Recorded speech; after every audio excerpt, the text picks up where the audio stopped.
আসসালামু আলাইকুম। প্রিয় দর্শক, অন্য মঞ্চের আলাপচারিতায় আপনাদের সকলকে আমন্ত্রণ জানাচ্ছি। দর্শক, গত ভিডিওতে বলেছিলাম অধ্যাপক ইউনূস তার ফতুয়ার বুক পকেটে করে বাংলাদেশ থেকে নিয়ে যাচ্ছেন লঘুচাপ। সেই রাজনৈতিক লঘুচাপের কবলে পড়ে নিউ ইয়র্কে ঝড় বৃষ্টি হয়নি বটে, তবে হয়েছে ডিম বৃষ্টি। লঘুচাপ আঁচ করতে পেরে বাংলাদেশের বিমানবন্দরে সেলফির বন্যায় হাসির ফোয়ারা আগেই তৈরি করেছিলেন অধ্যাপক ইউনূসের মিত্ররা, বিশেষ করে তার প্রেস উইং। কিন্তু জন এফ কেনেডি বিমানবন্দরে নেমে বাতাসের বেগ বুঝতে পেরে 5 রাজনৈতিক সফর সঙ্গীকে নিরাপত্তাহীনতার মধ্যে ঠেলে দেওয়া হয়।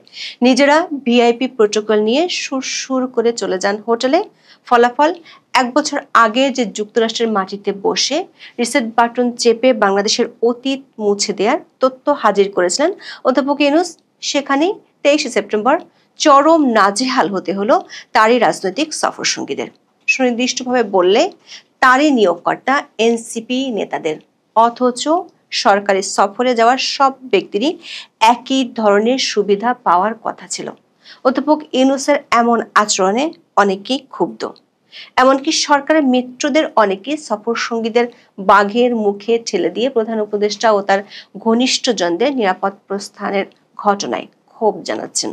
সেই সঙ্গে প্রশ্ন উঠেছে, নিয়োগকর্তাদের এভাবে বিপদের মুখে ঠেলে দেয়া যার অভ্যেস, সেই অধ্যাপক ইউনূসের কাছে জুলাই আন্দোলনকারীদের ভবিষ্যৎ কি?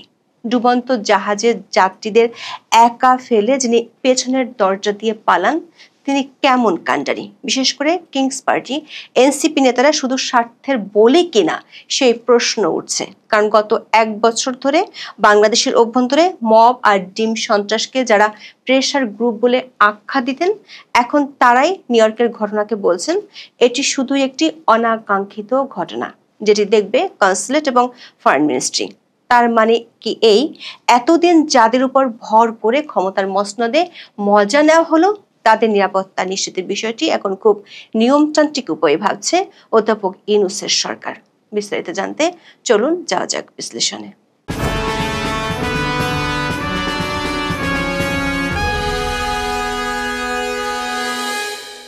জাতিসংঘের সাধারণ পরিষদের 80তম অধিবেশনে যোগ দিতে 21 সেপ্টেম্বর বিশাল বহর নিয়ে ঢাকা ছাড়েন বাংলাদেশের প্রধান উপদেষ্টা অধ্যাপক মোহাম্মদ ইউনূস। তার এই সফরকে কেন্দ্র করে কিছুদিন ধরেই যুক্তরাষ্ট্র আওয়ামী লীগের ব্যাপক বিক্ষোভের প্রস্তুতির খবর আসছিল।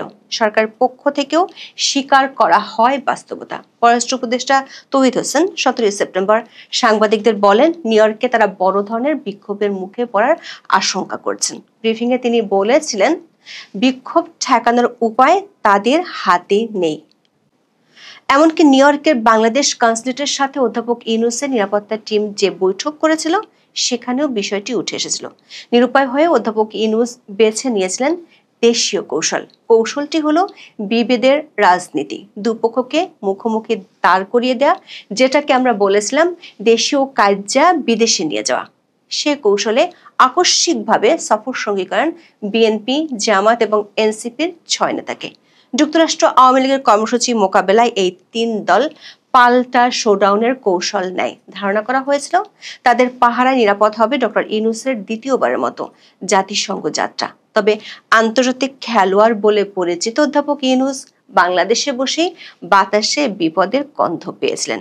নিউ ইয়র্কের বিমানবন্দরে নেমে বাতাসের উল্টো প্রবাহ ঠিকই ধরে পেলেন নোবেল বিজয়ী। বিএনপি এবং জামাতের কিছু নেতাকর্মী এবং গুটি কয়েক এনসিপি সমর্থকেরা উপস্থিত হলেও তাদের তুলনায় আওয়ামী লীগের সংখ্যা ছিল কয়েক গুণ বেশি। আবার শেষ মুহূর্তে দলীয় নির্দেশনা মেনে বিএনপি জামাত নেতাকর্মীরা হাজির হলেও সবাই ছিলেন দায়সারা। কথা ছিল অধ্যাপক ইউনূস এবং তার সফর সঙ্গীরা বিমানবন্দরের 4 নম্বর টার্মিনাল দিয়ে বের হবেন, কিন্তু রহস্যময় কারণে বিএনপি জামাতের অবস্থান ছিল 8 নম্বর টার্মিনাল এলাকায়। বেশ কয়েকটি সূত্র জানায়, বিপদ আঁচ করতে পেরে পৌঁছানোর পর প্রায় 1.5 ঘন্টা বিমানবন্দরের ভেতরে অবস্থান করেন ডক্টর ইউনূসের দল। এই সময় ছড়িয়ে দেওয়া হয় সবাই বিকল্প পথে নির্ধারিত হোটেলে চলে গেছেন। এতে বিমানবন্দর এলাকা ত্যাগ করে বিএনপি জামাত সমর্থকদের বড় একটি অংশ, একমাত্র জামাতের নেতাকর্মীরা তাদের নেতা সৈয়দ আব্দুল্লাহ তাহেরের জন্য 8 নম্বর গেটে অবস্থান করছিলেন। সূত্রগুলো বলছে অধ্যাপক ইউনূস নিজের অত্যন্ত ঘনিষ্ঠ কিছু সঙ্গীকে নিয়ে বিশেষ প্রোটোকলে বিকল্প পথে বিমানবন্দর ছাড়েন। আর বিএনপি মহাসচিব মির্জা ফখরুল ইসলাম আলমগীর, এনসিপির আক্তার হোসেন এবং তাসনিম জারা সহ অন্যরা আটকে পড়েন বিমানবন্দরে। তারা 4 নম্বর টার্মিনাল দিয়ে বের হয়ে গাড়ির উদ্দেশ্যে রওনা দিলে আওয়ামী লীগের বিক্ষুব্ধ নেতা কর্মীদের তোপের মুখে পড়েন। ঘটনার সময়কার ভিডিওতে দেখা যায় বিমানবন্দর থেকে লাগেজ হাতে রাস্তা পার হচ্ছিলেন আক্তার হোসেন। তার পাশেই ছিলেন এনসিপির যুগ্ম সদস্য সচিব তাসনিম জারা এবং একটু সামনে ছিলেন বিএনপির মহাসচিব মির্জা ফখরুল ইসলাম আলমগীর ও তারেক রহমানের পররাষ্ট্র বিষয়ক উপদেষ্টা হুমায়ুন কবির। এ সময় আওয়ামী লীগের নেতা কর্মীরা আক্তার হোসেনকে উদ্দেশ্য করে স্বৈরাচারের দোসর কিলার আখ্যা দিয়ে একের পর এক ডিম ছুটতে থাকেন। এনসিপি নেতা আক্তার হোসেনের পিঠে আঘাত করা ডিমগুলো ভেঙে কুসুম গড়িয়ে পড়তেও দেখা যায়। তবে মির্জা ফখরুল ও তাসনিম জারার উদ্দেশ্যে ডিম ছুটতে দেখা যায়নি। হুড়োহুড়ি করে সবাই গাড়িতে উঠেও রক্ষা পাননি। আওয়ামী লীগের নেতাকর্মীরা গাড়ির সামনে রাস্তায় শুয়ে পড়ে প্রতিবাদ জানাতে থাকেন। তারা জয় বাংলা সহ বিভিন্ন স্লোগান দেন। এক পর্যায়ে অতিরিক্ত পুলিশ এসে ডক্টর ইউনূসের সফর সঙ্গীদের যাওয়ার পথ করে দেয়। জেএফকে বিমানবন্দরে সফর সঙ্গীরা যখন নাজেহাল হচ্ছিলেন ততক্ষণে বিকল্প পথে নিরাপদে ম্যানহাটনের গ্র্যান্ড হায়াত হোটেলের পথে ছুটছিল অধ্যাপক ইউনূসের বিশেষ গাড়িবহর। এর একটি ভিডিও ছড়িয়ে পড়েছে সোশ্যাল মিডিয়ায়।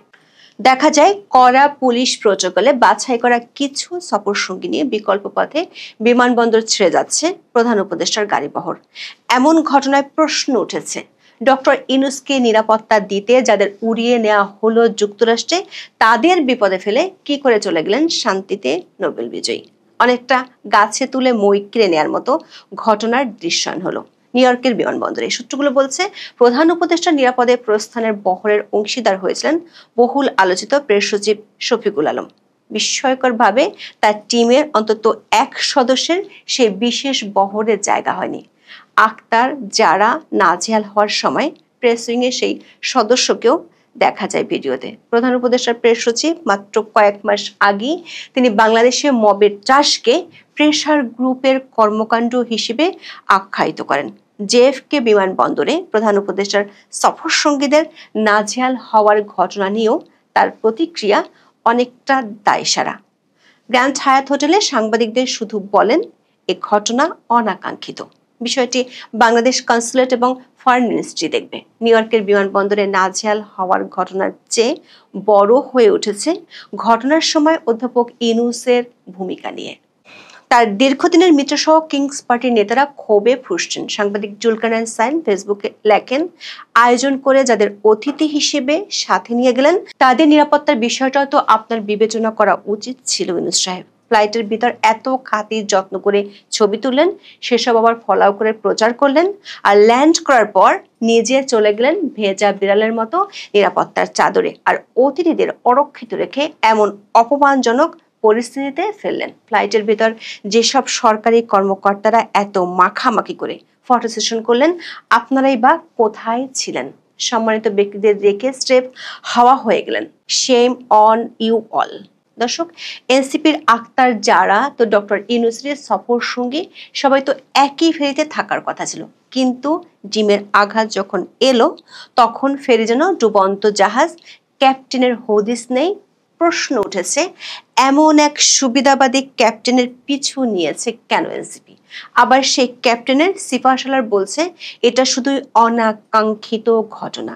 ক্ষুধার্ত বাঘের সামনে নিজের সেনাদের ফেলে দিয়ে নেতা যদি পালিয়ে যায়, সেটা তো ইতিহাসের নতুন নাটক। এনসিপির অনেকের কাছে এখন মনে হচ্ছে ডক্টর ইউনূসের সফর সঙ্গী হওয়া মানে শুধু বিদেশি সেলফি আর প্রেস কনফারেন্সে হাসি মুখে ডিম প্রতিরোধের ঢাল। তারা বলছেন নেতা মানে শুধু নোবেল টাইটেল নয়, বিপদে পাশে থাকা। কিন্তু এখানে দলপতি যেন ডিমের দুনিয়ায় আলাদিন মোমবাতি জ্বালালেই গায়েব। এনসিপির কেউ কেউ তাই ভাবছেন ডক্টর ইউনূসের ষড়যন্ত্রে অংশ নিয়ে তারা কি সর্বনাশ ডাকছে। যেমন বাক্সাস নেতা আব্দুল কাদের লেখেন, ডক্টর ইউনূস সাহেব রাষ্ট্রীয় সফরে সফর সঙ্গী হিসেবে রাজনৈতিক নেতাদের সাথে নিয়ে গেলেন, বিপদের মুখে রাজনৈতিক নেতাদের অরক্ষিত রেখে নিজে নিরাপদে প্রস্থান করলেন। আগামী দিনে এমন আচরণ মোটা দাগে পুনরাবৃত্তি করেন কিনা সেটা নিয়ে যথেষ্ট সন্দেহের উদ্রেক হয়। বিপদ দেখলে নিজের নিরাপদ রাস্তা আগে ভাগে খুঁজেন কি না।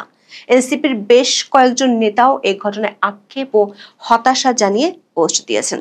কেউ কেউ প্রশ্ন তুলেছেন, এনসিপি নেতাদের কেবল স্বার্থের বলি করা হচ্ছে কিনা। কেউ কেউ অধ্যাপক ইউনূসের উপর ক্ষোভটা এনসিপির দিকে টান দেওয়ার জন্যই এমন নাটক সাজানো হয়েছে কিনা সেই প্রশ্ন তুলেছেন। দর্শক, বিপদে পড়লে অধ্যাপক ইউনূস যে দুঃসময় বন্ধুদের ছুঁড়ে ফেলে দেন তার নজির অতীতেও আছে। শেখ হাসিনা সরকারের আমলে যখন অধ্যাপক ইউনূসের বিরুদ্ধে একের পর এক মামলা চলছিল, তখন তার সম্মান রক্ষা কমিটি করে তার পাশে ছিলেন ফরওয়ার্ড পার্টির আহ্বায়ক আ.ব.ম মুস্তফা আমিন। অথচ গত বছরের 25 নভেম্বর অধ্যাপক ইউনূসের নির্দেশে সেই বিপদের বন্ধুটিকে জেলে যেতে হয়। এনসিপির একাধিক সূত্র বলছে, নিউ ইয়র্কের ঘটনায় দলটির নেতাদের কাছে নিজেদের অবস্থান ও অন্তঃকর্মের ভবিষ্যৎ পরিষ্কার হতে শুরু করেছে। একদিন আগে যারা 150 কনফার্ম বলে গলা উঁচিয়েছিল, তারা দেখেছে পুরো আমেরিকা জুড়ে 150 সমর্থক তন্ন তন্ন করে খুঁজে পায়নি তারা। অথচ বিমানবন্দরে জামাতের নেতারা নিজেদের নেতার পক্ষে স্লোগান দিয়েছে। হোটেলে ফিরে আক্তাজারদের স্লোগান দিতে হয়েছে জামাতের নেতাকর্মীদের নিয়ে। বিমানবন্দরে ডিম ছোড়ার ঘটনায় যুবলীগের একজনকে পুলিশ আটক করেছে, কেউ কেউ এমন দাবি করেছে। তবে দেশটির পুলিশ বলছে, প্রতিবাদের ভাষা হিসেবে ডিম ছোড়া যুক্তরাষ্ট্রের আইনে বড় কোনো অপরাধ নাই। যেহেতু ডিম ছোড়ার কারণে শারীরিক কোনো ইনজুরি হয়নি এবং সম্পত্তির ক্ষতি হয়নি, সে কারণে এটি দ্বিতীয় ক্যাটাগরির অপরাধ। যুক্তরাষ্ট্রের আইনে এর সর্বোচ্চ শাস্তি 15 দিনের জেল। তবে আরো একটি শাস্তি পেতে হতে পারে। যেহেতু ডিম ছোড়ার কারণে আক্তার হোসেনের ব্লেজার নষ্ট হয়েছে, তাই অপরাধ প্রমাণিত হলে যিনি ডিম ছুঁড়েছেন তাকে ব্লেজার পরিষ্কারের খরচ দিতে হবে। দর্শক, ব্রিটেনের সাবেক প্রধানমন্ত্রী টনি ব্লেয়ারকে একবার ডিম ছুঁড়ে মেরেছিলেন প্রতিপক্ষ দলের এক সমর্থক। তখন ব্রিটেনের আদালত বলছিল, ডিম ছোড়ায় ব্লেয়ারের ব্লেজার হানি হয়েছে, সে কারণে অভিযুক্তকে ব্লেজারের দাম দিতে হবে। নিউ ইয়র্কের একাধিক সাংবাদিক স্থানীয় পুলিশের বরাত দিয়ে আমাদের জানিয়েছে, আটক হওয়া যুবলীগ কর্মী মিজানুর রহমানের বিরুদ্ধে ছুরি দিয়ে হত্যা চেষ্টার অভিযোগ করেছিলেন এক বিএনপি কর্মী। এ কারণেই তাকে আটক করা হয়। তবে এরই মধ্যে সেই অভিযোগ মিথ্যা বলে জানানো হয়েছে পুলিশের পক্ষ থেকে।